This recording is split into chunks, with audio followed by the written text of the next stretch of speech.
भारत 145 करोड़ आबादी का देश, विश्व गुरु, संसार का सबसे ताकतवर नेता नरेंद्र मोदी की तरह जहाज को अमृतसर में उतरवाता है और डुबकी लगाने प्रयागराज पहुंच जाता है। इस क्रोनोलॉजी को आपको समझना पड़ेगा। सवाल यह है कि हमारे देश के नागरिकों के पैरों में बेड़ियां, हाथों में हथकड़ियां, कमर में लोहे की चेन बांध करके ला करके भारत का और भारत के 145 करोड़ आबादी का अपमान किया गया है। भारत के 104 लोगों को जिनके पैरों में बेड़ियां, हाथों में हथकड़ियां और कमर में लोहे की चेन बांध रखी थी, उन्हें उतार रहा था। उस वक्त दो घटनाएं इसको दबाने के लिए चल रही थी। एक, दिल्ली में मतदान गति पकड़ रहा था, मीडिया का ध्यान वहां लगाया गया, और दूसरा, हमारे देश के प्रधानमंत्री नरेंद्र मोदी कपड़े पहन के, रेन कोट पहन करके, रस्सी पकड़ करके प्रयागराज में अपने पाप धोने की डुबकी लगा रहे थे। सबसे बड़ी क्रोनोलॉजी मैं आपसे, दर्शकों से जानना चाहता हूं, आपको बताना चाहता हूं कि 40 घंटे का सफर एक जहाज में, लेकिन उसकी टाइमिंग और तारीख किसने तय की? यह है दोस्ताना अंदाज। नरेंद्र मोदी जानता था, डोनाल्ड ट्रंप जानता था, यदि भारत में 5 फरवरी को वोटिंग से पहले कहीं भारतीय पैरों में बेड़ी, हाथों में हथकड़ी, कमर में लोहे की चेन बंद करके अमेरिका से भारत की धरती पर उतारे जाएंगे तो नरेंद्र मोदी के उम्मीदवारों की 70 विधानसभा सीटों में जमानत जब्त हो जाएगी। इसलिए पर एक क्रोनोलॉजी का हिस्सा है, तारीख का भी, टाइमिंग का भी। अब इसमें तो डोनाल्ड ट्रंप या फिर नरेंद्र मोदी बता सकता है ये टाइमिंग किसने तय की। पर मैं ये बताना चाहता हूं, न केवल भारत के 145 करोड़ आबादी और देश का अपमान किया गया, पैरों में बेड़ियां, हाथों में हथकड़ियां, कमर में लोहे की चेन लगा करके, बल्कि 104 लोग अमेरिकी सेना के माल ढोने वाले जहाज में, जिसमें एक ही शौचालय था, 40 घंटे, और उन 104 में 25 महिलाएं, 13 बच्चे, उनमें 4 साल का एक मासूम था।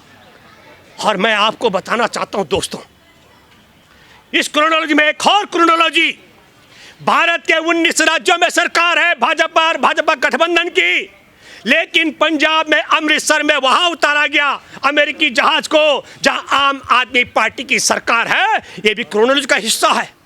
भगवंत मान और अरविंद केजरीवाल बताएं देशवासियों को कि भारत के 145 करोड़ आबादी का अपमान और देश का अपमान करने वाले अमेरिकी और उसके यार नरेंद्र मोदी के साथ में आम आदमी पार्टी और भगवंत मान अरविंद केजरीवाल की क्रोनोलॉजी क्या है, क्या कारण है? विरोध नहीं हुआ। मैं इसलिए कहना चाहता हूं, कोलंबिया छोटा सा देश है, उसकी आबादी 5.25 करोड़ है। 5.25 करोड़ आबादी वाले कोलंबिया ने आंख दिखाई अमेरिका और, खबरदार उसके जहाज नहीं उतरने दे। 2 जहाज जिनमें कोलंबिया नागरिक हथकड़ी और हथकड़ियों में बंद थे, वो बेड़ियों में नहीं थे। और भारत 145 करोड़ आबादी का देश, विश्व गुरु, संसार का सबसे ताकतवर नेता नरेंद्र मोदी की तरह जहाज को अमृतसर में उतरवाता है और डुबकी लगाने प्रयागराज पहुंच जाता है। इस क्रोनोलॉजी को आपको समझना पड़ेगा। और जब यह आवाज संसद में उठी, विपक्ष ने सवाल किया, तो क्या जवाब दिया गया कि पिछले 15 सालों में 15,652 लोगों को भारत लाया गया है। पर मेरे दोस्तों, भारत के लोग अमेरिका में अवैध तरीके से रह रहे हैं, उन्हें भारत नहीं लाया जाना चाहिए, सवाल कहीं किया नहीं गया था। सवाल यह है कि हमारे देश के नागरिकों के पैरों में बेड़ियां, हाथों में हथकड़ियां, कमर में लोहे की चेन बांध करके ला करके भारत का और भारत के 145 करोड़ आबादी का अपमान किया गया है। और इस अपमान का जवाब यह दिया गया कि 15,652 लोग पहले भी लाए गए थे। मैं आपके माध्यम से चुनौती देता हूं, नरेंद्र मोदी सच में चाय वाले के पुत्र है और यह जयशंकर, तो पूरी भाजपा को मैं चुनौती देता हूं, जो 15,652 लोग पहले लाए गए हैं, उनके पैरों में बेड़ी, हाथों में हथकड़ी और कमर में लोहे की चेन थी, वो वीडियो सार्वजनिक करें। वो सार्वजनिक करे वो वीडियो जिसमें यह सबूत सिद्ध होता हो अमेरिकी सेना के जहाज को भी भारत की धरती पर उतारने का षड्यंत्र किया गया।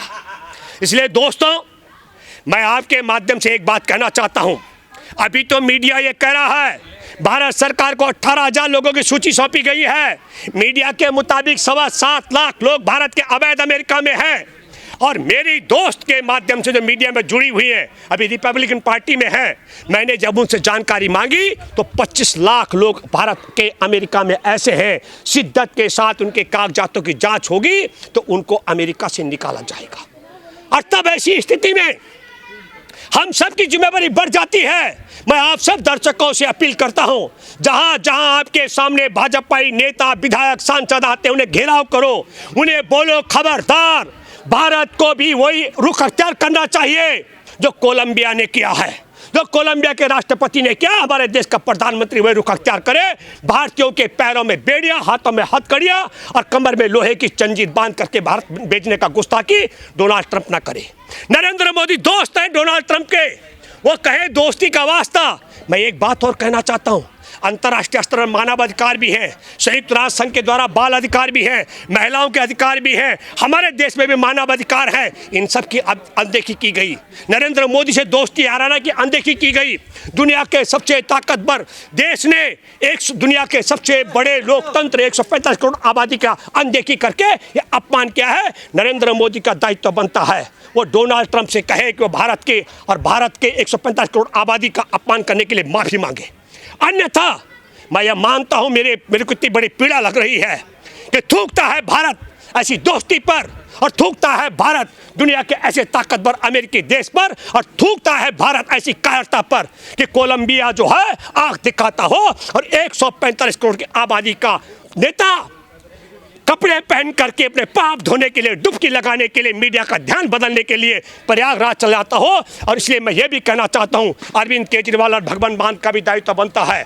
क्या कारण है, मोदी के साथ उनका क्या ऐसा याराना है कि उन्होंने चुपचाप अमृतसर के एयरपोर्ट पर अमेरिकी सैनिकों का जहाज उतरने दिया। और ये देश की सुरक्षा के साथ खिलवाड़ भी मोदी ने किया है। इसके लिए भी मैं तो क्या कह सकता हूँ, विपक्ष के सवालों का संसद में जवाब न मिलता हो। हमारे देश में मैं ये मानूं, सुप्रीम कोर्ट में बैठे जज महाभारत के धृतराष्ट्र की तरह मुझे लगते हैं। तमाम एजेंसियां मुझे गुलामों की तरह दिखती हैं। तो आखिरकार हमारे पास एक अदालत है, जनता की अदालत। मैं आप सबों से अपील करता हूं। देखिए, मैं आपको बताना चाहता हूं, पहले सुनिएगा। हमने कहा घुसपैठिया होना और आतंकी होने में फ़र्क है। घुसपैठ किया है उसके कुछ आपको जानकारी नहीं है।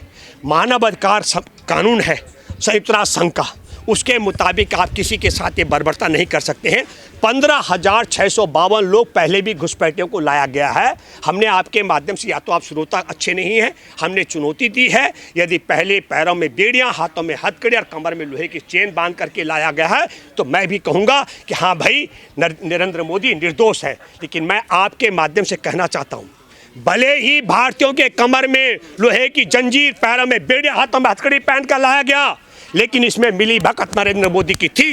यही कारण तो है कि दिल्ली के विधानसभा में पोलिंग के दौरान ठीक अमृतसर में जहाज उतारा गया। मीडिया का ध्यान या तो दिल्ली के चुनाव पर था, या मीडिया का ध्यान वहां पर महामानव के प्रयागराज में डुबकी लगाने पर था।